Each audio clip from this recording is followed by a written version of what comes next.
Good evening, folks. This is Pamela checking in on her video vlog. Um, I'm sure you've probably heard the news by now that Sesame Street will be undergoing a major revamp for, I think, 2025.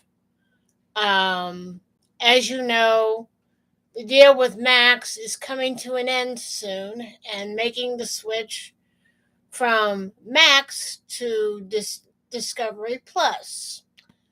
I would have posted the link below in my description, but the limits that this channel has on it in terms of links and pinning are because I don't promote a positive attitude on this platform.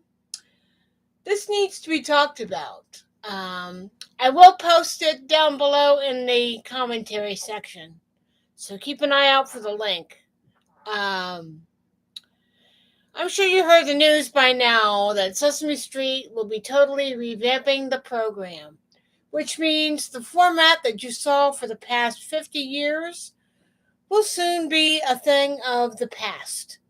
Apparently, they don't want to use the what they call magazine format, but I always called Sesame Street a show within a show. You had the street scenes that started the show, and you had the in-betweens, like the moving pebbles in the desert, or an animated segment, or some live action segments, like the pulling up the letters up the side of a building. Then they would go back to the street scenes, and it would go on in that succession throughout the 50 or so minutes of the television show. Well, it seems that the people at either Sesame Workshop or whoever owns the rights now is getting ready to do a major revamp of this beloved program. And this comes, I'm not sure, I think it's from Microsoft Start. And it says, there's a story here, and it says, Sesame Street will revamp its format in its 5-year deal with streaming giant Max is set to expire. So let me explain this to you. The Max deal, which was probably HBO Max in the beginning of all this, they had a 5-year streaming deal with Sesame Workshop. But they say here in the bullet point, the first bullet point that I have read to you, Sesame Street will revamp its format as its 5-year deal with streaming giant Max is set to expire. Second bullet point, it will mean an end to the show's classic format, which will be replaced with 2 narrative form segments pieced together with an animated segment. Let's see. And the third bullet point is the changes are the most significant to the iconic children's show since 2016, when the length was chopped from 1 hour to a half an hour. So, yeah. Let's go on here. See if it will allow me to read the whole thing here. Okay. Sesame Street will soon have a new format as it turns the page on year 55, ending the children's show's magazine-style structure, Sesame Workshop executives told The Hollywood Reporter. The new format coincides with the end of the show's 5-year rights deal with Warner Brothers Discovery streaming giant Max. The changes are the most significant since 2016, when the show cut its length in half. The revamped Sesame Street will debut in the year 2025.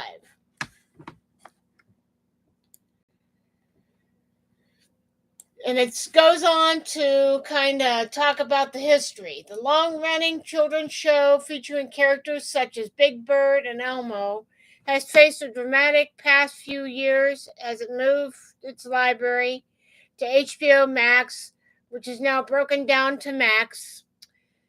Since that move, the show's previous home, PBS, has been getting episodes 9 months after they premiere. Let me repeat that to you again. The HBO Max deal has PBS getting the shows 9 months after they premiere on Max. Max pulled about 200 older episodes of Sesame Street as the streaming service refined its content for its target audience, which isn't children. The new show's most significant renovation will be changing the content style to two 11-minute narrative-driven segments, pieced together by a new animated series called Tales from 123. The executives told The Hollywood Reporter. This change allows the writers room to develop two storylines that can play off each other in order to create a more nuanced experience for the viewers, they said. With any changes, you have evaluations, and you have things that are slightly bigger steps while staying core to who we are. Says Steve Youngwood, the CEO of Sesame Workshop, told the trade publication. We felt like this was a moment to step back and think bigger about how we evolve it. And it goes on to say here, the revamp has been planned for some time, and it's a coincidence that the change aligns with the end of the Max deal, according to the report. The show's current deal with Max ends after this season of 55, which is set to begin in about a year from now. Sesame Workshop has not indicated whether it will renew the deal or go elsewhere. The fact that it aligns where we go with the current Warner deal is over. It just happens to be where the timing is. Youngblood told the publication, we always want to be relevant to the audience. We always want to give the audience some reasons for the new episodes while they could still watch the library. The representative from Max did immediately respond to a request for comment. Let's see what else it says here, if anything. Nope. There you have it, ladies and gentlemen. Let me give you the name of the CEO of Sesame Workshop, if I can find it again. Let's see. Let's see here. The CEO of Sesame Workshop is Steve Youngwood, the CEO of Sesame Workshop. Steve Youngwood is the CEO. He told the trade, we felt like this was a moment to step back and think bigger and how we evolve it.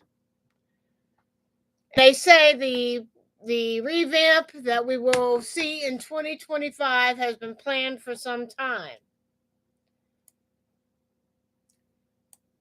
And it says, the fact that it aligns where we go after the Warner deal contract is over, it just happens to be where the timing is. Youngwood told the publication, we always want to be relevant to the audience. We always want to give the audience some reason to watch the new episodes while they could still watch the library. A representative for the Max Network did not immediately respond for comment. But like I said, I would have shared this in the description part of my video here, but it seems that this website wants to limit what I could post in my description for this video. But I want to know how you guys feel about the revamp. Me, they obviously don't care about the older generation that grew up with the show, and they know what works and what doesn't work. I mean, if they want to make human characters, Muppet characters look human, that's their decision, but I think they are missing the human element. They are really missing that human element. I've always talked about this in my past streams, that Bob, Gordon, Susan, Mr. Hanford, Mr. McIntosh, Uncle Wally, and even Alan were the human element of the show, not human like Muppets. Sure, you had Guy Smiley and the other guy, the other game show dude that would pop up at Bob's apartment from time to time. Um, and Eugene, the monster Muppet that was a humanoid type character. But I don't know about these changes. I'm not the demographic. The older generation isn't the demographic. Of course, you get a few of the a-holes that say, well, this is not for the man or woman child, this is for small kids. But you know what? Bob McGrath and other members of the cast have said it themselves. A lot of these people that have kids now, they often go back to watch the show to either get some entertainment out of it or they get more education out of it.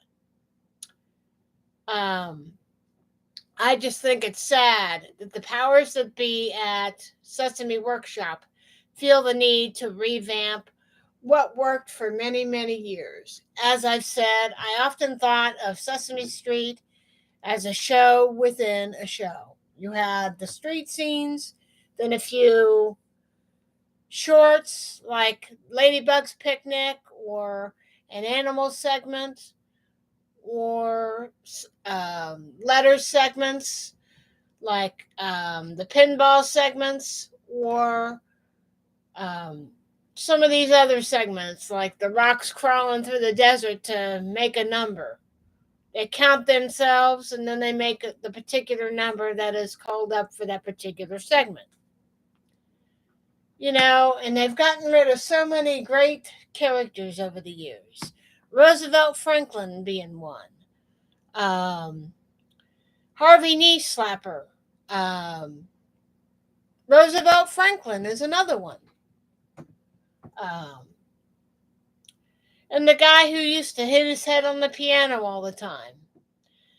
They got rid of him because they thought he would be too dangerous for little kids. Because if they see him slam his head on the piano, other kids will imitate that. But I, for one, am not happy with the way they keep revamping things and revamping things. Sesame Workshop really screwed up big time. Because they allowed it to go to HBO Max, for one.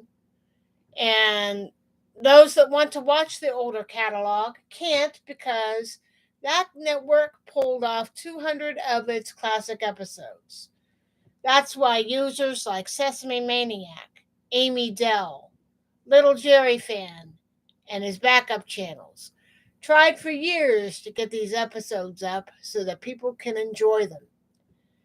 But a lot of these users have run into problems with uploading full episodes of Sesame Street. Because some of the in-between bits, like the animated bits, they don't want their content up on this platform. Why? I don't know. I think it's a shame. I think it's a travesty. That's why I stick to the street scenes. It's not that I don't want to share things like Ladybug's Picnic. I shared the 25th anniversary episode of Sesame Street on here. That's because it's a part of history.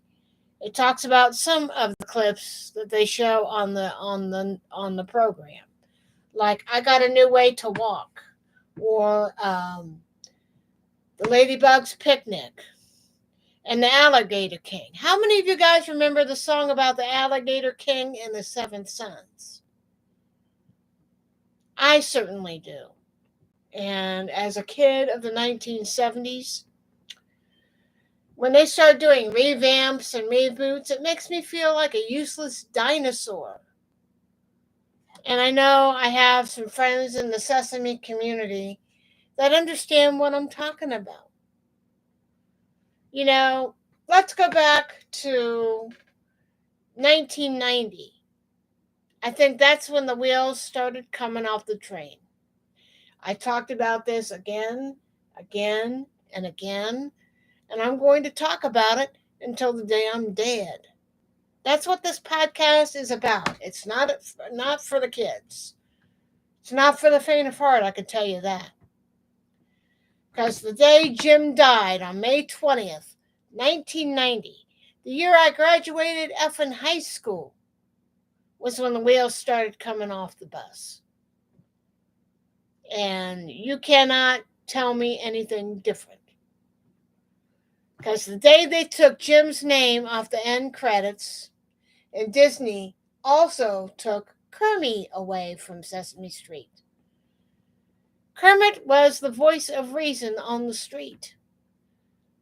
Watch Christmas Eve on Sesame Street and you'll understand exactly what I'm talking about.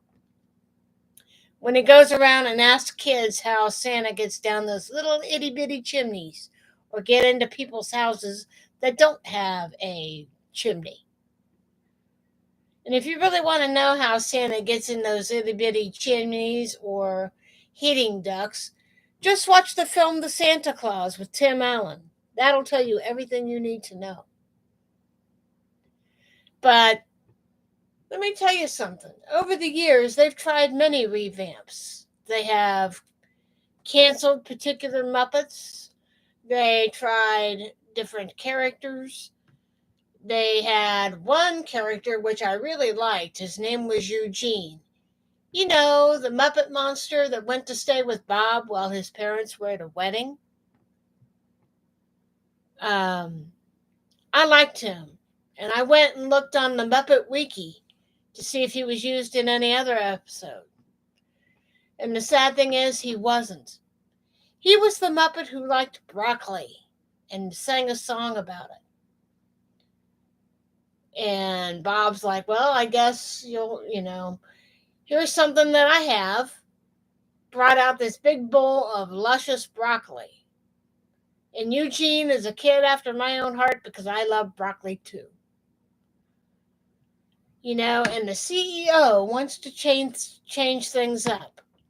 How many of you remember when Around the Corner started? They had the playground. Then they had the dance studio. That shit stuck around for a couple of years and it didn't work. Because they say it confused kids by looking to the right. Because when you went to the street, you saw the street. And you add anything new, it distracts the kids. I just thought that many characters that they had on the show, I can't remember all the newer people that were let go after Around the Corner ended.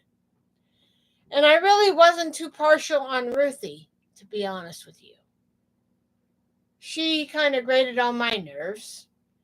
She was also on Sesame Street, I think, as another character from, I think it was Rowan and Martin's Laugh-In.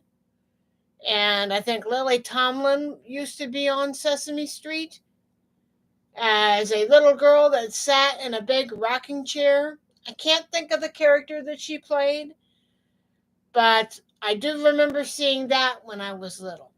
So when you go back through the library of Sesame Street as an adult, I'm in my middle adult years. I'm middle-aged now.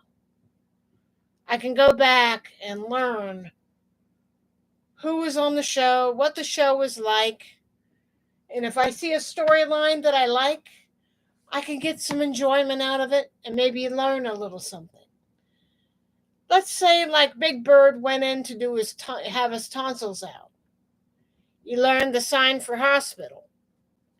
Across like this and down like this, or down like this and across. That's the sign for hospital. And they talk about not feeling well, pointing up here or down here to your belly. Or they talk about something called a mortar pistol, where pharmacists crush up pills for people who need it for their prescriptions. That's what I mean by a learning curve. You never see a signing Muppet, do you? They conveniently got rid of Linda. They conveniently got rid of Bob McGrath. They got rid of all the humans that we love. And I feel bad for Alan, again. But I heard about this on the Hollywood Reporter. Let me see if I can put that link in the sidebar here. See, I have it saved, thank goodness. But I don't know if it'll fit because it was awful big. Ah, yes, it fits. So if you want to read that story, go to the sidebar, and I will put it below in the discussion down below. So don't worry, I'm not about to let my viewership down. I want to know how you guys feel about this newest revamp to the series. I would ask Alan about it, but I'm not going to burn any bridges. He's a nice man. And he's been a very busy man as of late, going to be with family lately. So, yeah. And to me, he's the closest thing to what Bob McGrath was. A bright, bubbly guy, very approachable, very caring, was willing to help out Telly and any other Muppet that needed the help. And he was a lot like Gordon, too, very approachable, you know. But the recent changes in Sesame Street, I just don't know. I really don't know. But again, let me give you the name of this CEO so you could tell them how you all feel. And because it says here,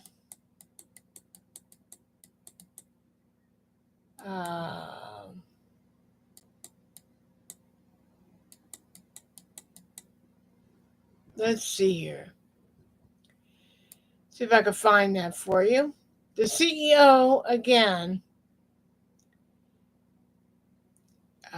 let's see. See here.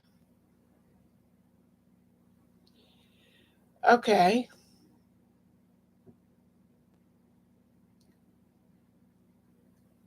See here. Warner Brothers, Max, 30 minutes, blah, blah, blah. Let's see.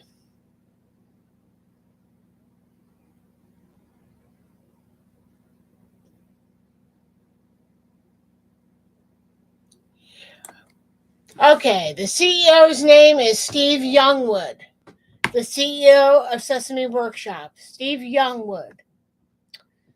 You know, I think the format that we have now, I think it made things a lot easier for kids and parents to watch it together.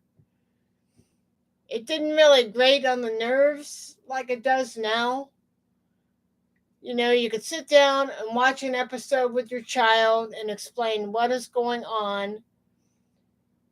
And I think the last of the greatness came when they did the little spiel about helping families going through loss. Like Elmo learning about his Uncle Jack, you know, that is another expansion on death. We had the Mr. Hooper episode. Then Elmo's dad had to tell young Elmo that death is permanent. It does, you know, it may not feel right, but it's permanent.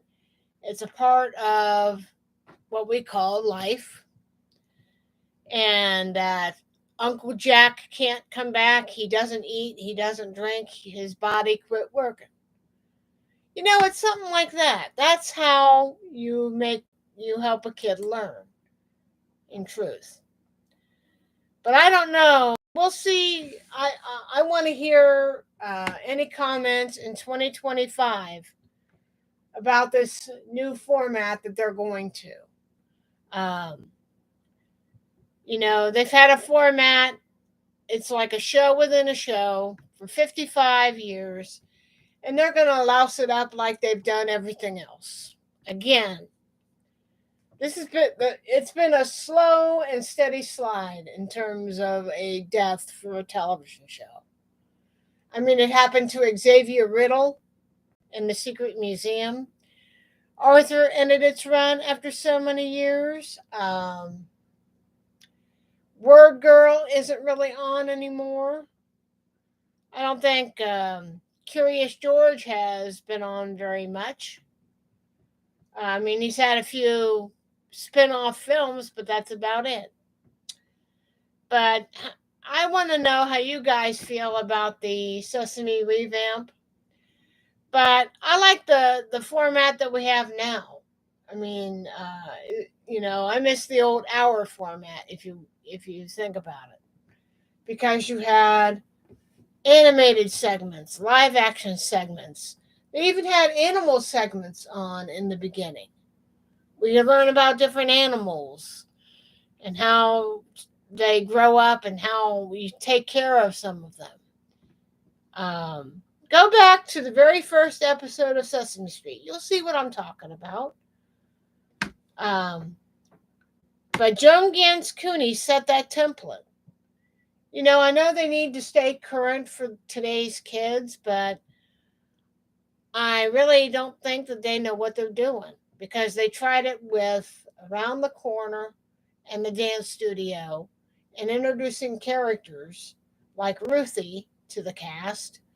Selena, I really liked her because she was beautiful and, and helping to teach Bob how to dance. And Linda, she taught sign language.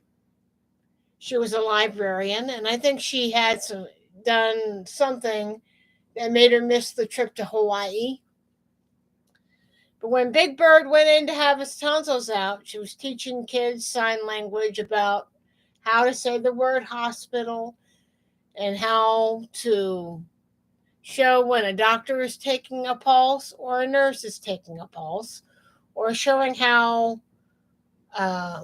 when you go to a pharmacy and kids don't understand what's going on and they can't hear, like they ask the question, what is the guy in the coat doing with this little thing? And they talk about the mortar pistol where you put your finger.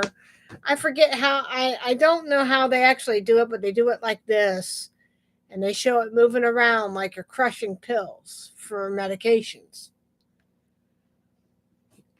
But back in the day when I watched, it was entertaining, it was educational, and it didn't patronize children. Uh, Nowadays, it's like the Elmo show. And I have actually went on Twitter, or AKA X. I went on X today and I said, what in the world are you doing? In not so many words. I said, it's one thing to revamp a show, but I think a shorter show puts more Muppeteers out of a full-time job. Um, a lot of changes over the years have really screwed up the show. Um, and it just breaks my heart. I even told him, maybe you should cancel Sesame Street and just start a series with Elmo, because that's what it's all about anyway. But I have the article in the chat here, but let me know how you guys feel about the changeover from the half-hour format to two 11 and a half minute segments attached together with an animated segment. I just don't know. Like I said, I'm not part of the demographic. But back when I grew up with it, I remember it as being very fun, fast-paced, and you always got something good out of it. And as an older person seeing the show through older eyes, I can go back through the library if I could find it and see what I have never seen, which is the very beginning of the show. And I could remember some things, like if the beginning of the letter going up the wall at a particular business back in the day, and you hear that kazoo playing, and you think, holy crap, I remember where I was when that was going on. I've seen some of those segments when I was in elementary school. So, yeah, I do have memories of the old show. It's just some of the memories have been buried in the back of my head for so many years. It takes watching old footage to bring those memories back. And it stinks about how the show was handled by HBO Max. I think we need to let Mr. Win whatever, the CEO of Sesame Street or Sesame Workshop, we need to let that guy know how we all feel. And a lot of the people that are now in their 30s are coming to YouTube channels like Amy Dell, Sesame Maniac, Little Jerry Fan, and his backup channel. They're saying, gee, we're watching these stories, and these are so much better than what they're getting today. I've seen that. And nowadays, it's all Elmo, Elmo, Elmo. Very little Abby Cadabby, very little Rosita, and very little Telly, I've noticed.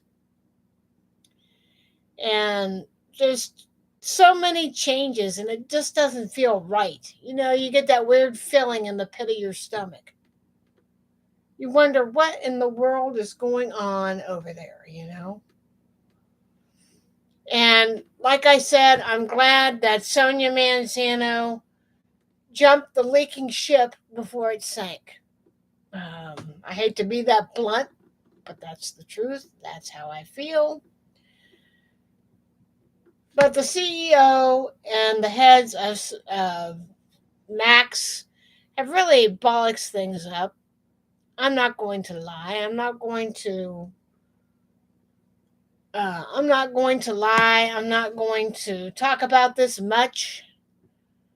But this is why my YouTube channel is going to stay open. They really fucked things up.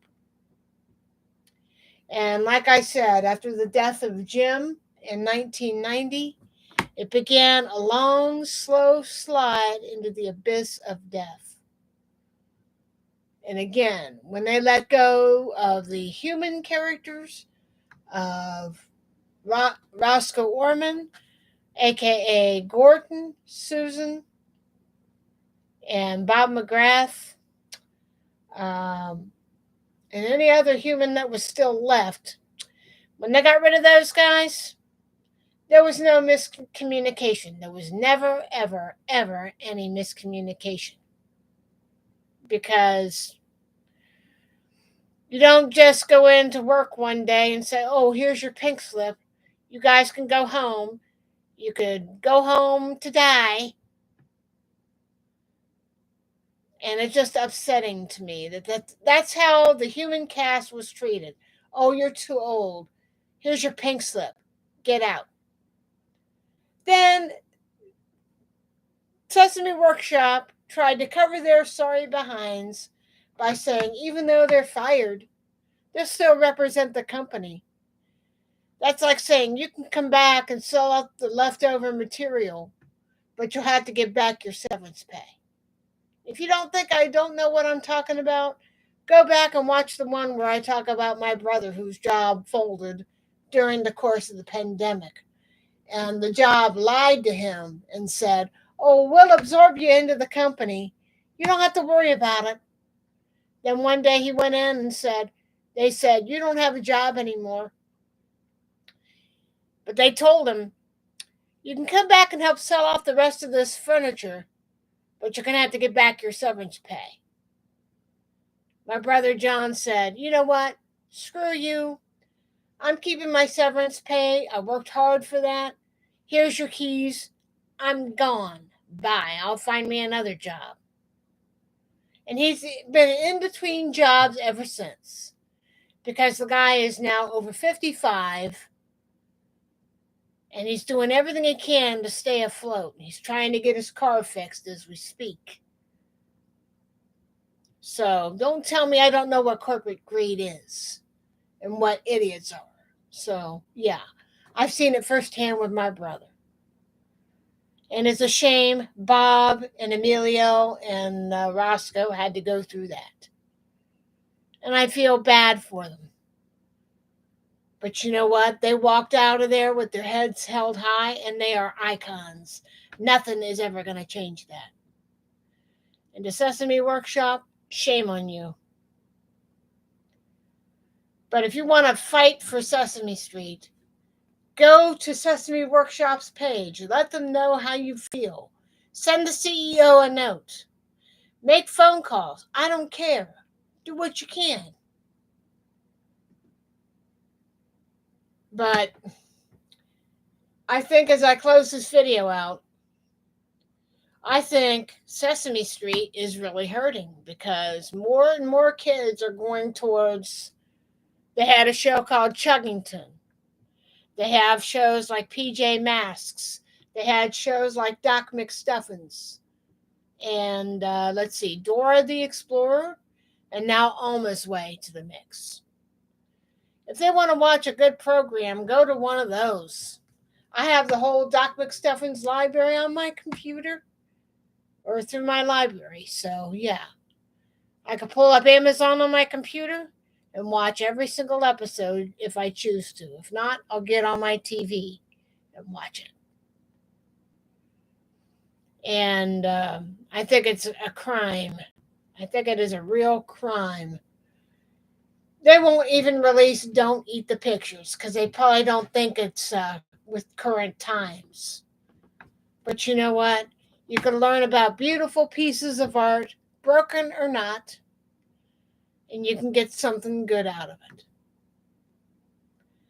There you have it, ladies and gents. Be on the lookout for the link in the commentary below. I just won't be able to pin it because of what YouTube did. So, yeah.